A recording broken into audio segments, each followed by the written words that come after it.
Учениците од вчера па се до 15 јуни ќе може по електронски пат да аплицираат за упис во средните училишта во учебната 2022-2023 година. Пријавувањето се врши преку линк до порталот за електронски услуги на Министерството за образование и наука со специјална најава за средношколци, преку нивните кориснички сметки на schools.mk. Прелиминарната ранг листа на запишани ученици ќе биде објавена на 16 јуни на интернет страницата на Министерството за образование и наука. Учениците потребните документи и свидетелства до училиштата ќе може да ги достават на 16 и 17 јуни. Ќе биде прв пат во нашата држава што ќе биде уписот на средношколци онлайн.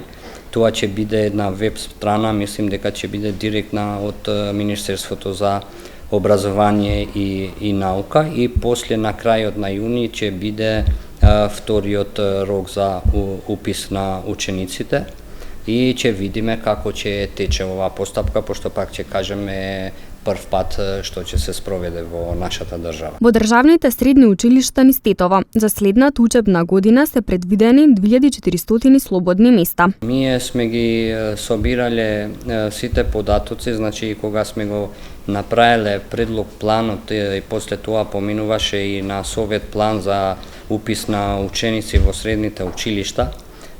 Вкупната бројка, значи на ученици што завршиле основно училиште во нашата општина, општина Тетово и другите општини што се рурални, значи вкупниот број што ние сме го предвиделе да ги запишеме во нашите средни училишта е 2400 ученици, но тоа нема да значи дека сите тие што сме ги предвиделе ќе се запишуваат во нашите средни училишта, поради тоа што знаеме дека многу млади ни заминуваат од Тетово и вкупно од држава, но како предлог план, како план што е поминат во Советот, ние сме предвиделе да се запишат околу 2400 ученици. Инаку конкурсот за упис на ученици во јавните средни училишта низ државата беше објавен кон крајот на март годинава.